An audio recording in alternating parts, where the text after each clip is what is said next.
what a day! What a lovely day!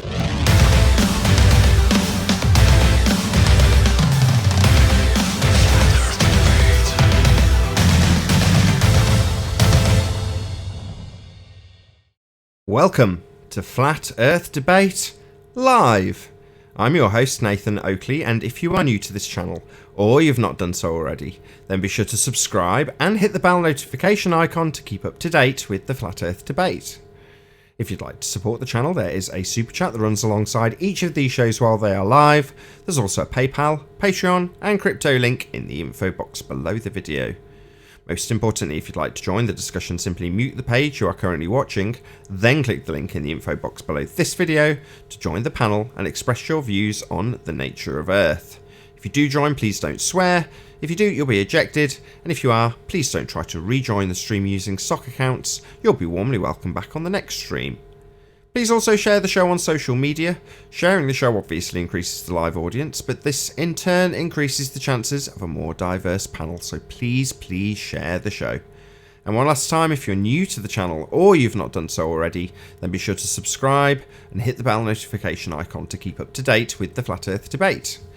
Now, before I introduce our live panel, I'm going to do a very quick shout out to all of the people who have supported me on Patreon. So a massive shout out to Alistair, BG Flat, Billy Highvault, Burn Flat Till My Stomach Is As Flat As The Earth, Chow Young Cat, Dank, David Wayne Foster, Edwin Johnson, Felix Hung, Fireball X, Godrockin, Jeronism, Kirsten Smith, Life Is Short, Matt, Michael, Paige Love, Craig Qatar, or Qatar Craig, sorry, Reinhardt, Rene, Sam, big shout out to you, dropped an absolute shed load of super chats on my after show yesterday, thank you very much to you, Sam, Sweet Equity, Texas Mike, theflatearthchannel.com, and last but by no means least, Tina Baker. Thank you very much to all of you for supporting me on Patreon.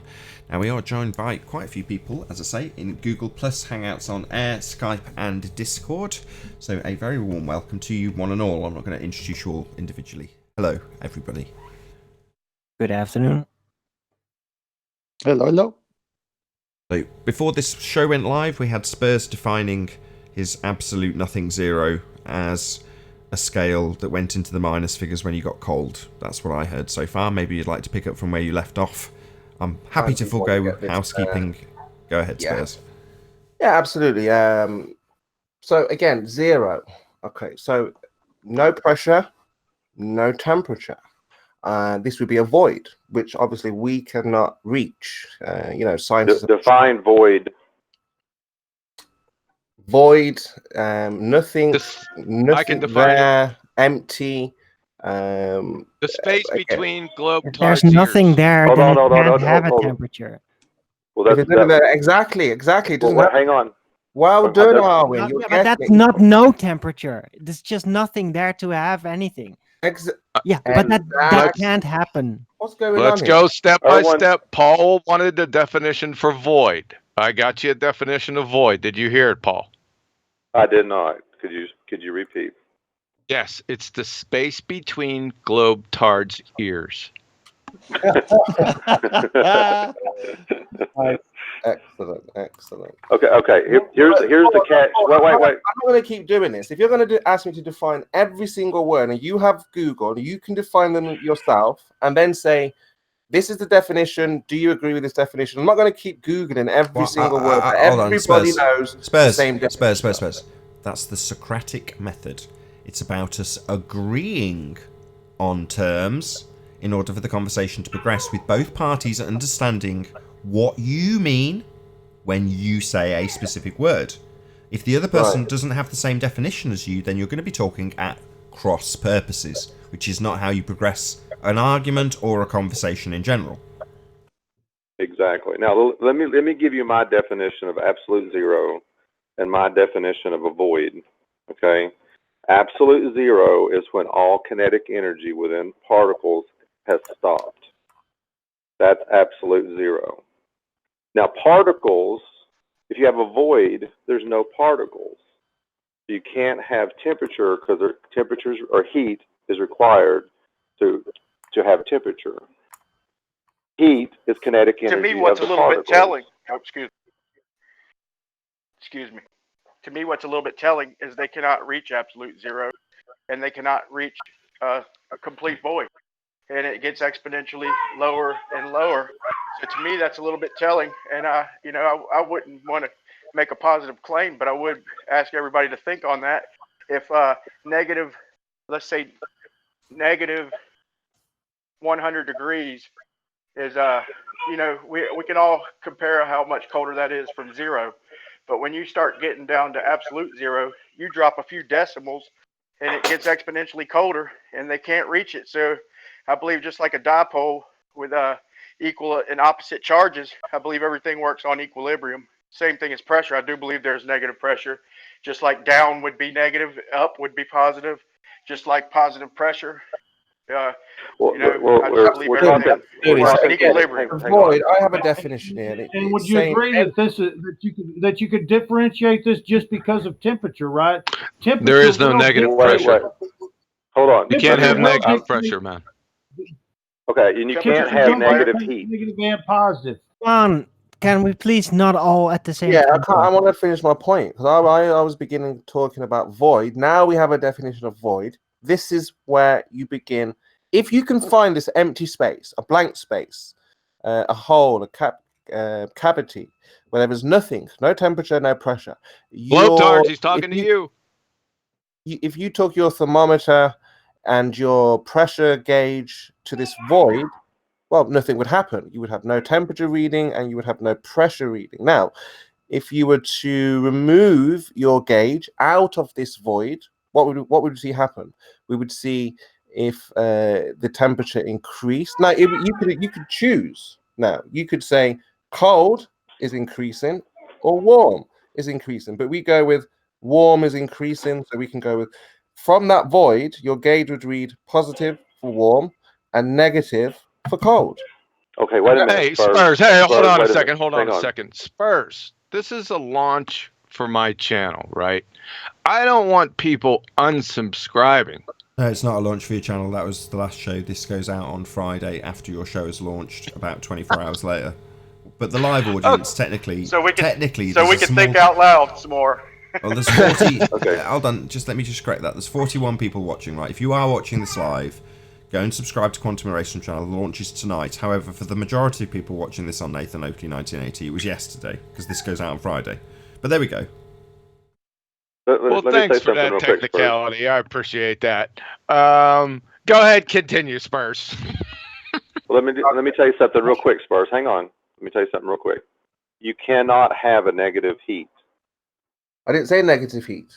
I know. I just want to make sure you're clear because you understand what heat is. I didn't say negative heat. You cannot have negative heat. I didn't say negative heat. I know, but if we're going to start using this thing about that temperature has this ability, this magical ability. Heat is a quality of high temperature, and cold is a quality of low temperature. It's a quality, Paul. You see? Okay. Okay. When we use word heat and cold, we have a reference frame.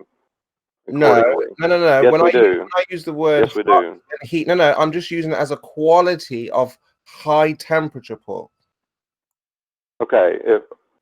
Can I just summarise what he's doing, right? Hold on. Sorry to talk past you, Paul. What Spurs is doing is saying, forget any actual scale, like Fahrenheit. And if you just attribute an arbitrary minus number to what's happening on a scale, that's all he's doing. No, it's not arbitrary because you've got... if you've got your thermometer in that void and you take it out of that void, and then the temperature and the degrees or if the intensity of heat present in that substance outside of the void is high, you get a plus reading. If you put your thermometer in the void and then you take it out of the void and it reads a lower temperature, well, then you know it's minus. So there's no arbitrariness here. You have to find zero to get an absolute pressure reading. Otherwise, you are arbitrarily changing where you're deciding zero is, and you're saying, today it feels like zero. Sorry, Spurs. We went through this on the pre-show, right, about there being no absolute zero. Yeah, so that's the point. If there was no, but you're whistling past it.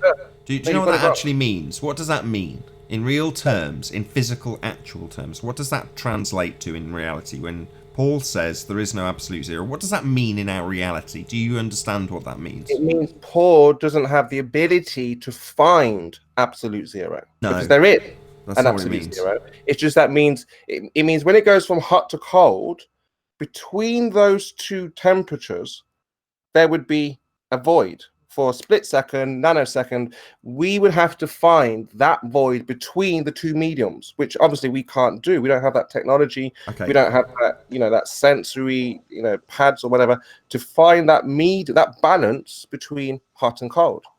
You're talking about a void, right? And the amount of stuff, how much something moves. Yeah. Well, saying it can't reach absolute zero is to say that it's never going to completely stop moving.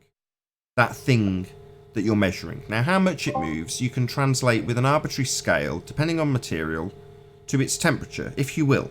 An arbitrary scale assigned by us. However, what you're describing flies in the face of that at the first hurdle because you're describing nothing, as opposed to what something does and how fast it's moving and how that translates into an arbitrary scale we assign. So it's a kind of nonsense assertion that you're making when you compare this to a void, because you're not measuring the speed of anything, are you?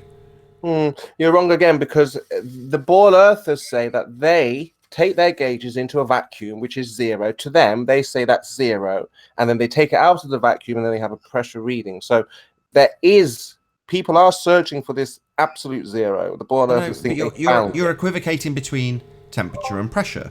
So when they say there's zero, what they mean is there's zero things to hit the pressure sensor to work out how many of them are hitting it per square inch of it. Because you haven't got any to hit it, they class that as zero. Yeah. But that's not temperature. Hey, Chemo, can I... Temperature, hold on. Temperature, I've just explained earlier, as something different. And it not having an absolute zero being it not being able to stop. The thing that you're measuring. Not the absence of that thing, which is a different scale arbitrarily assigned. But you just hand-waved it again. Yeah, I'm not quite sure what you're trying to say here. I mean, again, we're talking about absolute zero. Can we locate absolute zero? No. That's the question. No, you can't. Is that the end of this? Please let. Hold on. If there's a concise answer for you, no. Does that end this conversation? Please, for the love of Jesus. Well, what does it mean? So that means then, if we can't reach absolute zero, what are you taking your measurements from? Depends what measurement you're taking. If you're taking a measurement of how many particles hit a square inch surface area of something, then you're taking a pressure measurement. But you're trying to describe that with me being rumpus, of course, when you describe something completely different. Temperature. Suggesting that it is negative. They keep getting colder, and they can't reach absolute zero, which is suggesting that it's going negative. That's my thought. No, it starts on zero and then it goes minus. So once you take your gauge out of the void and it feels a lower temperature, that's the minus. Did you understand something when I said this, Spurs, that you cannot have a negative heat? Do you understand what I mean by that? No, he doesn't. I'll answer for him. It's not negative heat. It's negative. Chemo, when are you going to let me say something, Chemo? Go ahead, David. Go ahead. Right. You've been trying to get in for ages. Go ahead. Go ahead, David. Yeah. We've got to keep our eye on the ball here. The housekeeping question is, how can you have gas pressure without a container? There are three options on the table at this point right now. There are people that believe that we live in a domed earth, and that's how the gases are in the earth, and we have a gas pressure. There are people that believe that there is gravity holding the atmosphere of the earth on the earth because of gravity. The third option is what me and Chemo are talking about, that temperature controls the gases from going up because of temperature, that solely everything on earth is controlled by temperature, and that anything on the earth any gas or any material is controlled solely by temperature and will not go into... Wrong. Spurs doesn't believe there's atmospheric or gas pressure.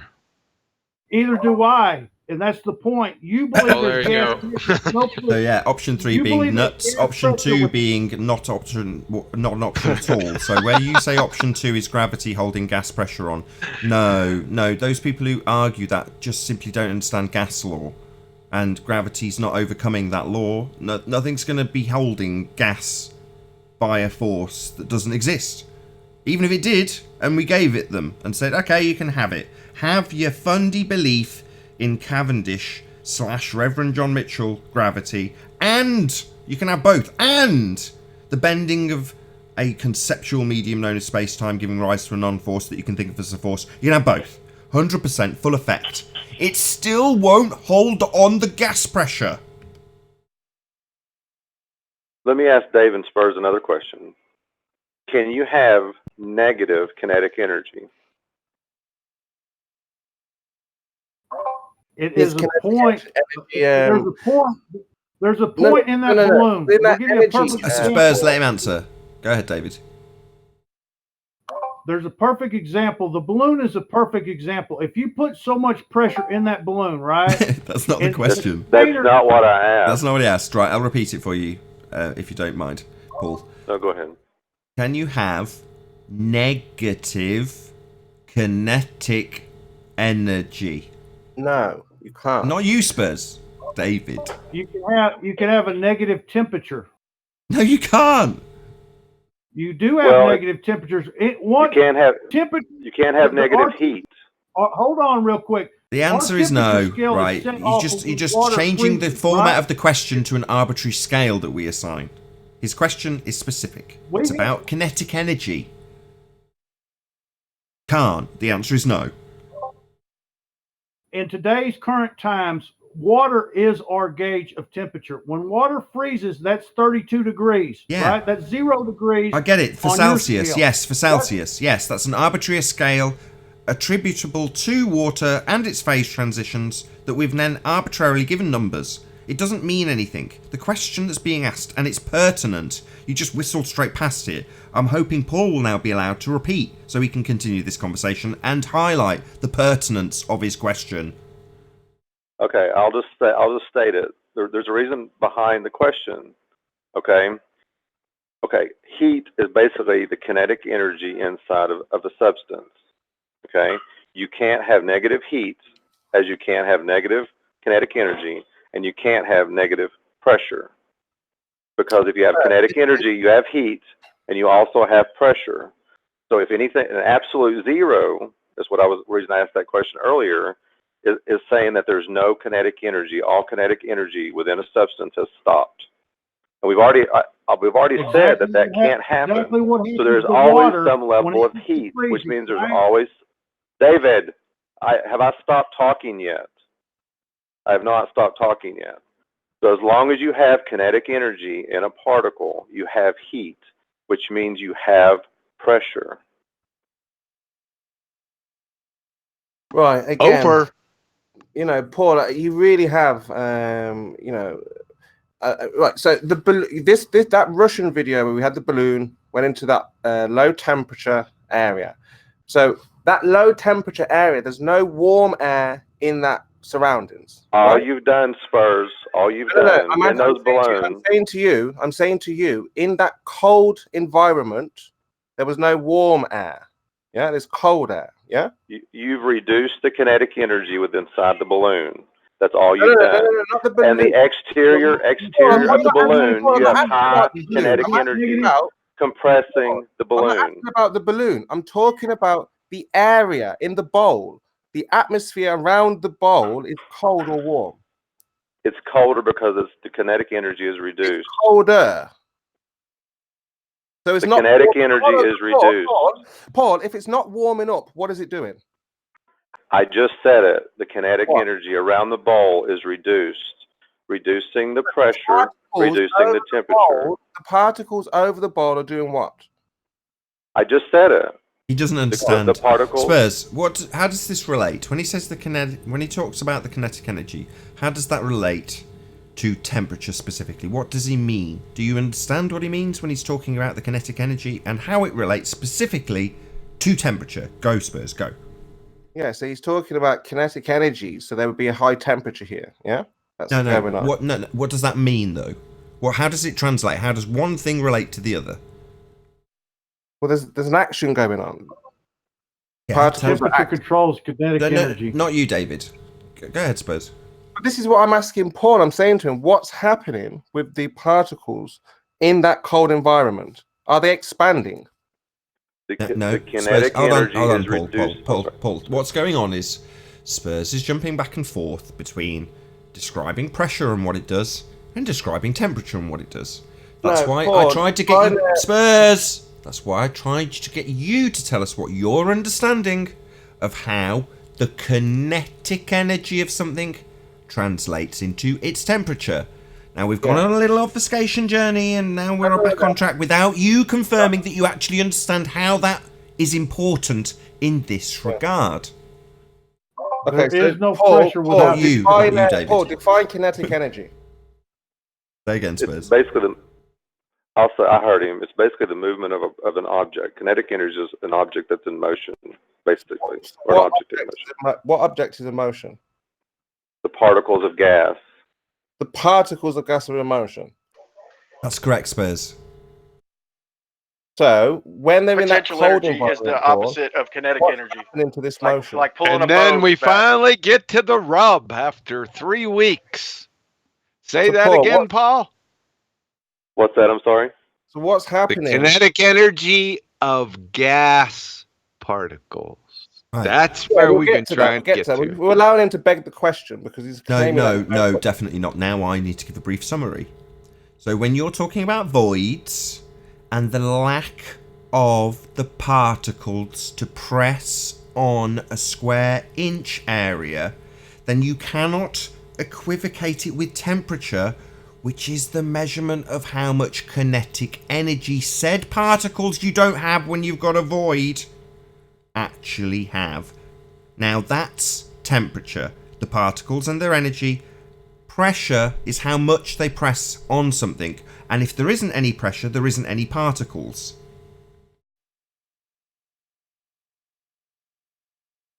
I want Paul just to answer my question. There is no pressure without temperature. Temperature is the controlling factor in pressure. Yeah, they're linked. Paul's. Hold on. No, it's the first thing. It's the first time David said something I agree with. Yes, correct, David. They're intrinsically linked. Yes, that's correct. But if you increase the energy, if you increase the energy of the particle, i.e., its temperature, it will also collide more often with the walls of a container. Now, the measure of how much it collides, given that it's going faster and colliding more often, is translatable into our arbitrary scale called pressure. But the speed at which it's moving is its temperature if we arbitrarily assign a scale to that. They're different, but definitely linked, David. Correct. But you don't have to have a container to have gas pressure. This is maybe you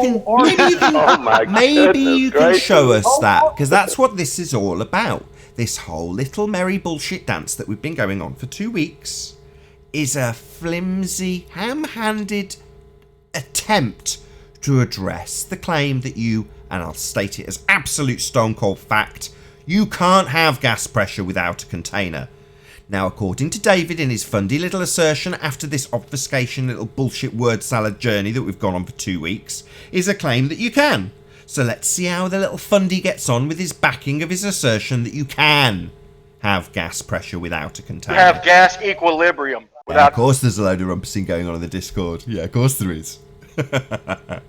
Yeah, let's see that, please. I'd like to see your claim that we can have gas pressure without a container. Can you show me that, please? You remember the young guys that were on... Hey, let's reminisce for a little bit and ignore the question. Repeat after me. Show me gas pressure without a container. Yeah, you can have gas pressure without a container. Not an assertion of your fundy religious belief that only backs the sphere believers, David. Interesting, this little fundy assertion you want to make at the end of this shitty little merry dance that we shit on repeatedly about gas pressure not being bloody real. It's an absolute stupid assertion made by idiots, and the only conclusion comes about now from people like David and a load of rumpusing from the Discord server, which is to say that they want to assert that you can have gas pressure without a container.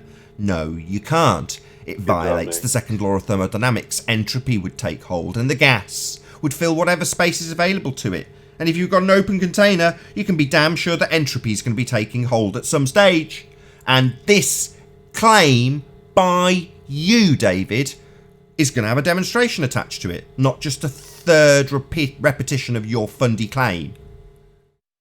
David, this is the point. David, this is the point. You cannot have gas pressure without a container. Nathan's right, and this is the point. Your wingman's losing you. You're losing your wingman, David. Oh boy, you're losing your wingman, my friend. David, the problem is, David, is that we do not live in a pressurized system. Exactly. I agree with you.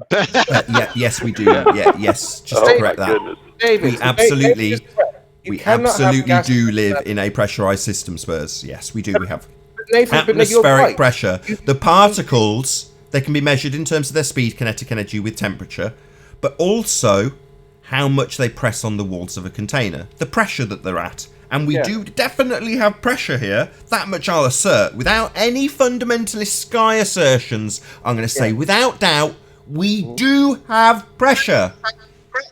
Yeah, why can't I respond to David and explain that?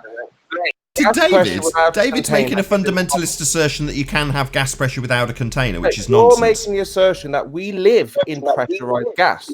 We do. Where's the container? I don't know. I don't know what the sky is.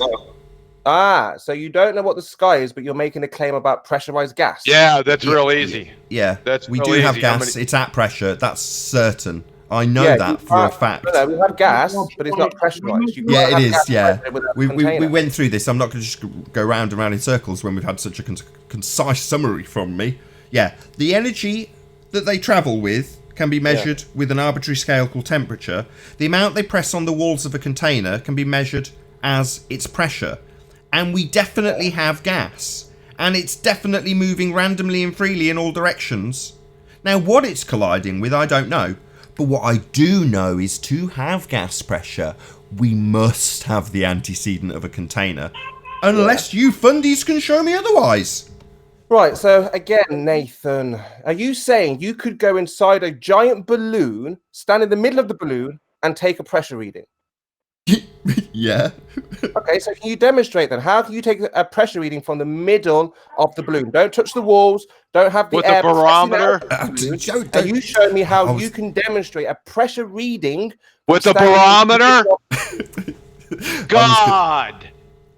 Are you serious?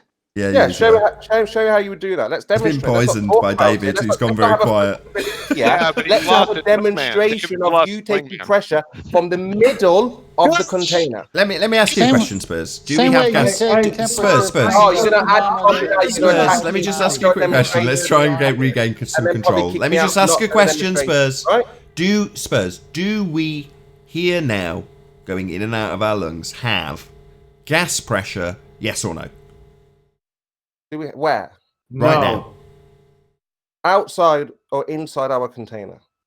So as you breathe, right, and your lungs expand and contract to force air in and out of you, is that air molecules moving randomly and freely in all directions, that parts of it get used in your bloodstream to power your body? Is that something that you say doesn't exist or not? I don't want you. Are we pressurized with air or blood? Do we have gas? We're not pressurized with air. Do we have gas? Yeah. Now, gas is definitely at pressure. It's the amount that it presses. That's for certain. But do we have it? That's my question to you. Do we have what? What are you asking me? Are we? Do we have gas? Are we breathing? Am I breathing now? That's essentially the stupidest question I've ever asked somebody to get a low stuttering response. But that's essentially what I'm asking. Am I breathing right now? That's kind of what I'm asking you, but it's absurd. But I'm happy to ask it. I'm asking it, Spurs, to highlight. I'm asking it, Spurs, knowing your answer, to highlight the absurdity of your position. Okay. Well, I'm asking you, how do you measure the pressure in the middle of the container? Oh, it's the amount. It's the amount that it presses on the walls of the container. That's what gas pressure is. On the walls, how do you Nathan. do it outside Where's the the wall container? that you're measuring? A barometer? Okay, sir. Where's Let me Nathan's just say barometer? something. Where does Nathan ever use the barometer to verify Can this I pressure? say one thing? Let me just get one thing clear real quick, okay? A barometer and a thermometer both contain mercury. That's nice. If you want me to believe that mercury in the barometer is not going to change with temperature, just like the mercury in the thermometer. Are you show us a gas pressure without a container? That was claim, David. Okay. David, with you, we've come to the conclusion, and your fundy claim got made at the end. It's just crazy that you'd make it after this whole premise being completely demolished, but you still made the fundy claim. Why you'd make it at that point, the conclusion being smashed, I don't know, but you made it, which is to say that you can have gas pressure, the amount it presses on something, without the thing to press upon. That's your claim. No, David, stop saying that. You cannot have gas pressure. Oh, losing your wingman. Yeah, he's losing him. He's losing him. Our atmosphere is on the Earth and held on the Earth only due and subject to temperature, not gravity, not a dome. Temperature controls the atmosphere on this Earth. Gases rise and fall due solely to temperature. That's no other cookie reason. talk. Double D cookies. Brain dead. It's just like he says barometer, right? When he says barometer, you've got to remember mercury is in the barometer and the thermometer. God. If you do not believe that the mercury in the barometer is not going to change with temperature, just like the mercury in the thermometer is going to change with temperature. Okay, you've said it a few times, David. Fair enough. I hear it. David, I've heard it several times. So, does that mean that I'm not breathing gas and gas isn't pressing, and you can't measure that amount of pressing as opposed to the kinetic energy of it? If you have a barometer and a thermometer sit side by side, I heard that claim. I said, is the conclusion therefore that I'm not breathing gas and it doesn't have pressure and gas laws just bunk? No, you don't know what the sky is, but no, I didn't talk about the sky though, did I? I said, am I breathing? It was the same absurd question I asked Spurs, and it's nice and contextualised given the previous conversation. So do we have gas? Because your assertion essentially is no, we don't have gas. Isn't it, David? Even though I'm saying it in this tone that makes you sound like a clown. We have warm gas or hot gas. The hot gas will try to rise, and as it rises, it will cool and fall back down. Yeah, I hear a lot of hot gas, I'll tell you that. Yes, that's true. That's the hydrological cycle. That's something else, though. I asked, am I breathing gas? Because your claim essentially speaks to us not having that. Not having gas particles moving freely and randomly in all directions and pressing on things. You seem to be asserting that that's not happening. It's just temperature, right? Nathan, it's just like that balloon and showing. Yeah. I hear the same claims being repeated. Right, let's go back to one. And I'll summarise it for you. Both a barometer and a thermometer use mercury, and I'm asking, therefore the conclusion is that I'm not breathing gas and it doesn't have pressure? That's a straw man. Mercury only tells you, Yeah, that's going to be a repetition of the same shit that I've just repeated, isn't it now? Not a link between the two that you say, like a clown. Yeah, because mercury's in both, you're not really breathing gas pressure. You're not going to say that, David. That's your conclusion. That is a straw man.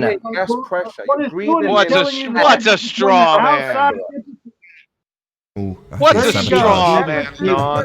I feel an obfuscation coming, Batman. Thermometer and a barometer? Yeah. And you don't need mercury in a barometer. You can have a water barometer. Right? You don't need mercury. There's many different types of barometers. There are many different types of barometers. Won't let it word Doesn't have to be mercury. And you put heat to both of them, right? Both of them are going to change, correct? No. You're a liar. No, they will not. Liar. David, don't get upset. Oh, you're losing your wingman. Goose! Goose, come back. Please tell us the difference between a thermometer and a barometer. Come on, let's have some silence, please. We want to feel the pain of this little relationship's fading into obscurity. So go on, Spurs. Mike's all yours. Yeah. So David, don't stress too much. Don't worry about their claims. Remember, it's similar to curvature, spin, Cavendish. We've got it. They've got it. We understand how barometers work. It's mercury, as you said. No. Spurs. You don't understand how a barometer works. Please explain the difference between a barometer and a thermometer. David, good question. Oh, I love it. Zanik. Oh, Zanik's on form. No, shh. Zanik's going to get to speak. Go ahead. Ask your question again, please, Zanik. Please explain the difference between a barometer and a thermometer. Just because one and the other have mercury, it doesn't mean they are the same. A jet and a car both use fuel. We don't need that. Thank you, Zanik. That was all I needed. They're the same. Anyway, it's not rhetorical. Mercury is subject solely due to temperature. Okay. I'll give the answer. I'll give you the answer. Don't give him the answer. Come on, don't give it him. We know you know, Zanik. Zanik, we know you know. David, I'm going to repeat the question if you'll let me. David, what's the difference between a barometer and a thermometer? Go. I can answer the question. The mercury in a barometer is open to the atmosphere. A thermometer's mercury is closed to the atmosphere. In either instance, if sorry. Okay. No. Hold on. What's atmosphere? That is open to non-solid space. Yeah, I don't need to repeat it. What is atmosphere? Non-solid space in the air. Obviously. Non-solid space. Right. What the fuck does that mean? Wait, look, David. Just because a barometer, you're solid. You do not understand, David. You do not understand how a barometer works. It has nothing to do with the expansion of the mercury. It expands. Right. That expansion is solely due to temperature, correct, sir? No, in a thermometer, yes. So you've just defined a thermometer. Very good, excellent. No, sir. Hold on, David. David, you're not going to get away with that, man. You're not going to play these let me finish my point. Man. Please let me finish. Yeah, you're not going to get away with accurately describing how these two instruments behave and operate. How dare you? God. Well, that's deception. It doesn't work like that. David has looked at these things and he understands now how they work. And now, like, we're being ridiculed. No, he hasn't. Spurs, you too. Listen up really carefully. A thermometer works on the mercury expanding. The mass will expand with heat. Okay, that's not how a barometer works. The movement of the mercury in the barometer does not move. By temperature, only pressure. You're a liar. You are a liar. Really? You are 100% lying to this audience. How did you control temperature in the barometer? No worries. Hold on. Stop. I want to hear David, who says that description was inaccurate, also known as "you're a liar." So, David, please, can you describe that mechanism? Thank you.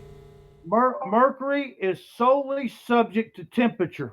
Temperature will make either mercury contract or expand. There is no pressure gauge on top of that mercury making it push or pull. You just described the thermometer. Good for you. No, now sir. Describe a barometer. I don't understand why you're protecting your gravity ball. I understand that you're protecting the gravity ball, but we have three options on the table now. Temperature is a force, okay, sir? Gravity is not. It's not a force. Temperature is a force. This is our options, is it? Can I speak to gravity? David has completely lost his lid. And now, for What's My Fallacy? Ladies and gentlemen, I introduce to you the false dichotomy.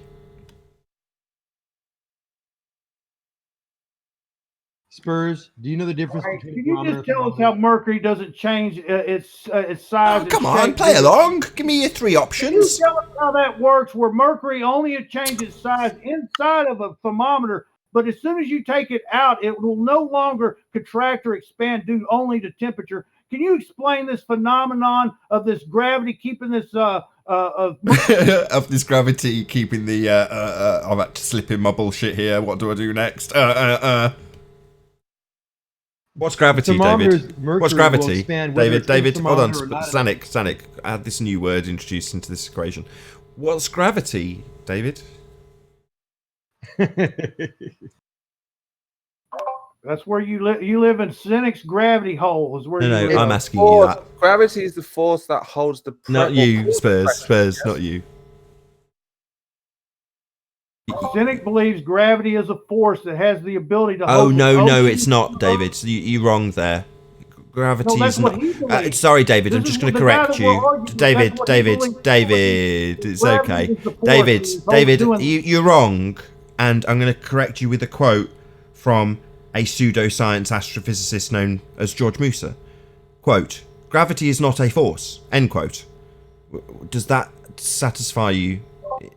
Tell Zanuck that then, not me. No, I didn't ask Zanuck. No. This was your toes to the fire because you didn't play along when I played What's My Fallacy. Did you now with your false dichotomy? You didn't give it us, you miserable sod. So that's why I'm holding your toes to the fire. It's not a force, so what the bloody hell are you babbling on about? Are you talking to me? No. I know you're used to that tone, Zanuck, but no, not on this occasion. Okay, thank you. Go ahead with the subject. All I'm interested in is Zanuck proving that mercury in a barometer does not change only due to temperature. Okay, if he could prove that mercury will not change in size or shape due to temperature, then me and Spurs will be wrong, and we will come on this show and say that we were wrong and Zanuck is right. We live on a gravity ball, and then then we'll concede that if it's not a gravity ball, we live in a container. Okay. That's a false dichotomy. All you got to do, Zanuck, is prove to me that mercury will not change in shape or size due solely only to temperature. I mean, Zanuck, he's right. If you were able to demonstrate you can control the temperature, Easily. I may start to believe in this gravity thing. If you could demonstrate, obviously. Why? Why are we trading this? Sorry, why would you trade this pseudoscience just because David said you're going to? Well, if he was able to control the temperature, so you'll believe in? Sorry, Spurs. Nathan, scientifically. What? Scientifically, what? There is no scientific evidence of gravity, but you're saying yes. I'd be prepared to believe in this nonsense. This isn't like trading cards. This isn't trading cards, right? We're not playing trading cards with religious beliefs here. No. No, I didn't say that. I'm saying if he was able to scientifically demonstrate that he was controlling the temperature and there's real pressure, then I would have to question, well, hold on, how is this happening? There's a pull or a push. And then I would have to seriously consider this magical, this will be mystical, be a mystical world. So you'd have to consider the mystics because it's a push. It's a push.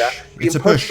Being pulled on this earth. Yeah, right? it's a push. It's a push. And you can measure it, the amount that it pushes on the walls I know, of the that's container. what you're saying. I'm saying if Zanuck could prove this, a demonstration with science, then I would be like, whoa, this is crazy. This guy is just proving with science. I did this yesterday and I did the day before, Spurs, and you still haven't responded back. How do you have the same haven't demonstrated different cities? Let me repeat it. Let me repeat it. Go ahead, Zanuck. How do you have two cities with the exact, today, 80 degrees or 30 degrees centigrade, two different cities at 6,000 foot different altitudes having the same temperature but different pressures, different barometric pressures?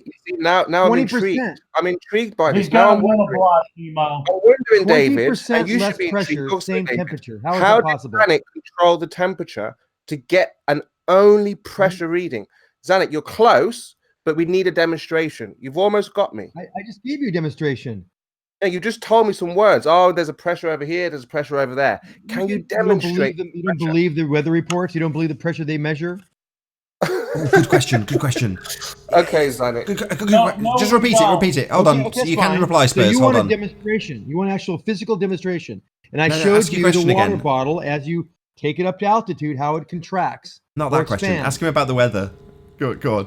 We're dealing with retarded people here, Kimo. David, Yeah, we're dumb. Yeah, we're dumb. Let's go back to the barometer. I think the problem here is you don't understand how a barometer works. I don't, David. Sorry, not David. I don't, Zanuck. You're right. And if you were that guy, I'm telling you, I'm sure even Anthony would be questioning, well, what's going on? This guy has demonstrated with science that you're proving that you've controlled the temperature. What now? And you're showing only pressure, Zanuck. This is fantastic. Demonstrated with science. Only Sorry, I pressure. wasn't paying attention. I was just about to make a public service announcement to when the water stopping bottle traffic, but of course I'm going to get talked over. So sorry, stopping traffic in my Rasta hat. He says, "How dare Nathan make us listen to this drivel?" I do feel quite embarrassed about this. I've got to be honest. Stopping traffic. You know, this isn't a high point for flat Earth debate. Quite the contrary. So my apologies. No, it's not, dude. No, it's not. No, I You agree, don't Dawn. understand. It's Flat no Earth is point fixing to have as its ever. own wall. Dawn finally. Hub. There's going to be a flat Earth wall. And Dawn don't you Hub. realize what's going on here, Nathan? That we're going to change science here. It's not going to be any more of this arguing about stuff. We're actually going to change the dynamics of what's going on in the world of science and reality here. Okay, there is no gas pressure when you walk outside your door. I walk outside and suddenly there's no air to breathe. Yeah, there is. Yeah, you have It's warm nonsense. air, David. and Hey, hot air. David. You have warm air and cold air. That's all that the difference is. The cold air pushes down on the warm air. Right. Zanik, can you lay out your challenge again about the different cities? So all you need to do is look at a water bottle in an airplane descending. The temperature stays constant, yet the water bottle contracts as you descend. Why does it do you're that? talking about inside of a science, pressurized Zanik. vessel. You're so crazy, What's your man. independent You know what it variable, made? Zanik? What caused it to contract? Can I What just say caused it- one thing here real And quick? what's What your is it? independent Say variable, one thing and then please? we'll stop the rest of the What show. is- I promise what? I'll shut up. David, After I quiet. speak, I'll shut up, man. What I have to say here is I have no ability to think like this man thinks. Either he is playing a game with us or he's just mentally retarded. There's only two options here, okay? You have no idea how a barometer works. You've already explained you don't understand. Know how mercury works. You're telling me that know how mercury, mercury you're works. telling me that So, mercury I does know not how- change. Mercury, what you're saying is mercury does not expand. That's like saying I know how with a couch temperature. works, so I can drive a car. Hey, sir, will Because they mercury have contract heat. and expand only due to temperature? Yes or no? What was that question? Will mercury contract and expand only due to temperature? Yes or no? Yes. Thank you. We won the conversation. Now, what's your problem, man? Well, hey, wait a minute. I've got something on screen. I've even shared it in the live on the Discord. David, Hold on, David. Hold on, David. We need David. Answer you? Can I answer you? Zanik. We need to be clearer. So, for the live audience, and if you're in Discord, you need to go to the live stream or check it out. It's also been posted by Paul in the Discord server. It's now presented, and Paul's going to start talking about it. So please don't interrupt him. Go ahead, Paul. Yeah, I've just posted in live stream. It talks about two different types of barometers. One is mercury based. The other one is actually based on a spring and the compression of a box. And they say the reason they use this one in most homes is because it's safer, because mercury is poisonous. So this one is not based upon mercury at all, but it does measure barometric pressure. So how do you account for this? Paul, unfortunately, your spring is made of metal, and metal contracts and expands in temperature. Now, again, you need a device that you can. But it says, if you read it, I guess you've obviously not read or don't even whistle reading past what it says. No, hold on, Paul. Hold on. Unless it's made of adamantium, this doesn't count. Yeah, what's it made of? Oh no, is adamantium a metal? Unless it's made of cheese, this doesn't count. I don't know. We know that metals contract and expand. It's a fake metal from X-Men. Yeah, Wait, I know. The problem. But he said Nathan, metal. can I No, just- that was a rubbish. The elephant in the room is Let's this. not labour it. Anon. Just Nathan, yeah. the elephant in the room is this. They're confusing the movement of the liquid, whether it be water or mercury, with the expansion of the liquid. There's two different concepts going on here. Yes, these liquids will expand with temperature, but there is actual movement. I mean, we're talking about an order of magnitude more movement of this liquid when it is pressed upon No, by not liquid. This spring. Oh, So I had one of temperature these, is right? a When I was growing up. Hold on. barometer. Let me just reminisce. Spring. Let me reminisce. Right. Hold on. It does not. Hold on. My folks had one of these on the wall, right? Although it's only a partial picture of it, right? My parents had a wooden mounted barometer and thermometer. It looked like a teardrop because it had that circular picture on the right hand side of your screen for the audience now. And that was in a disc with all the different weather changes like it shows. To give you an idea based on the temperature of what the chances of the weather doing. And above it, it had a thermometer. So you had both. And often one would go one way and the other would go the other. In other words, they seem to operate independently of one another. One might go down while the other goes up. It's amazing. Although the two are intrinsically linked, they aren't the same thing. One's open to the atmosphere, the other one is closed to the atmosphere. That is why there is a difference. Right. David? What? They're not the same thing in this instance. We're talking about a mercury thermometer and a spring barometer, as opposed to the two having different reactions because they're having the same thing happen, both temperature. No. Talking about two completely different mechanisms in this instance. What we're talking about is mercury. Most barometers in the old not in this instance. You keep whistling past it, David. No, that's why Paul's brought it up. I will hold to what, and one of you guys can show me that mercury will not change due to temperature, then you will have a point. Other than that, you lost the conversation 10 minutes ago. Okay, so give us your full dichotomy then to round it out. Now that you say we've been smashed. Temperature is a force. It's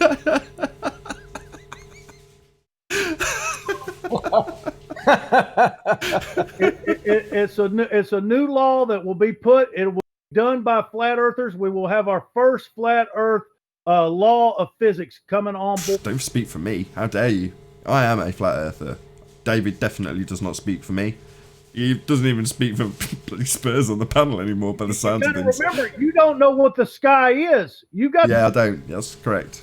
Anyway, we can't have gas pressure without a container. Nathan, you're supposed to be the mediator in this because you don't know. Oh, right. Attack my position as the host. Man, this is going really well, David. I'm sure you're converting lots of other fundies who have the same view as you. Nathan, can we ask David once again how a barometer works? It works solely due to the temperature of the outside air. So it's open to that's how it works. So you have a tube. I'm trying to get a description from you. You're not giving us one. You're just saying that just like a thermometer, but it has the opening. It has an opening. Is that the difference between a barometer and a thermometer? Just one has. You have one is a mercury. Mercury in a thermometer is enclosed, encapsulated in an airtight capsule. Correct. Yes. It has a reservoir. It has a reservoir. Hold on. We're going to talk about this. Slow down. So we're going to have we have a thermometer, and it has a reservoir at the bottom, a bulb of mercury, and it's a closed glass container. Okay, go ahead.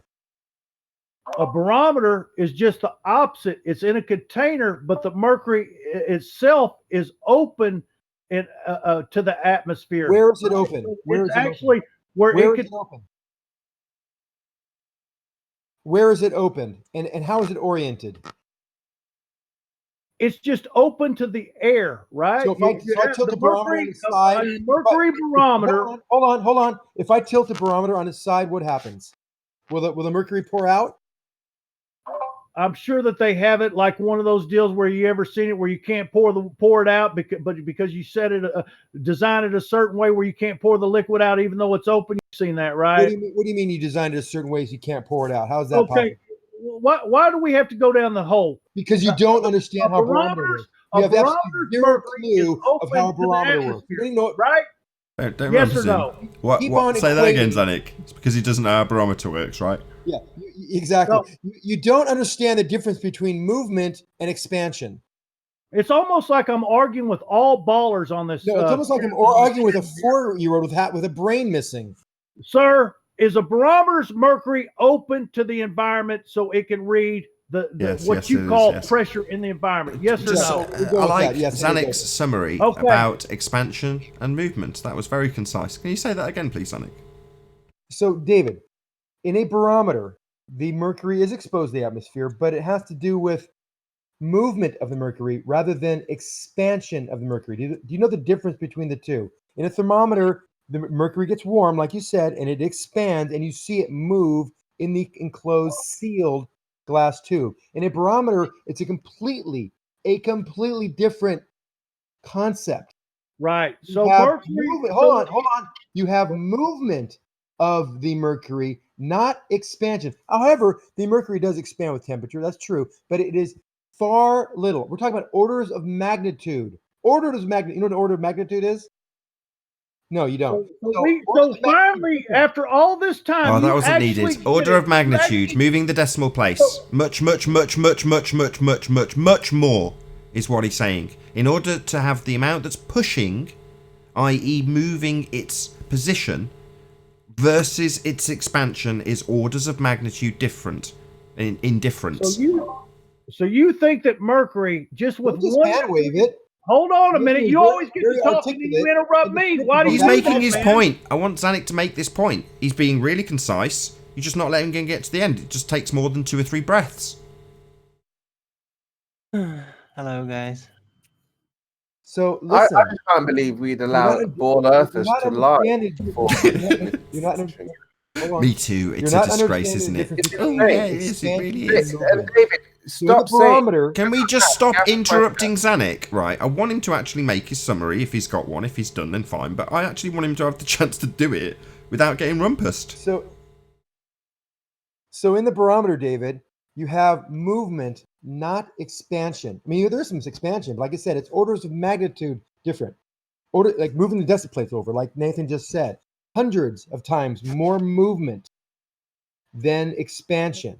And it's done because there is pressure pushing on the mercury at the bottom of the barometer, pushes it up the tube or down the tube, depending on the pressure. That's why Nathan mentioned earlier, you can have pressure go up or down regardless of temperature.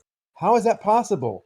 This is seen every day all over the world. And for some reason, you're living in a cave in a hole somewhere and have never seen or thought about this. And with that, I'll say if you want to watch the continuation of this conversation, then you need to... Oh no, this is uncut, isn't it? So a massive, huge, enormous thank you to all of you who tuned in live on the Nathan Oakley live stream, just to get my head around it. If you want to continue to watch, obviously you'll be watching on Nathan Oakley 1980 on Friday, so stay tuned if you are watching on Nathan Oakley 1980. But if you're watching live, then a massive, huge, enormous thank you for tuning in, smashing the super chat, liking, commenting, sharing, subscribing, and all that good stuff. Be sure to check out nathanoakley.com and the Flat Earth Debate Forum to keep up to date with the community debate. A massive thank you to all of today's debating panel. I've been Nathan Oakley. As I say, stay tuned if you're watching on Nathan Oakley 1980, and I'll see you all in the next video. Oh, what a day! What a lovely day!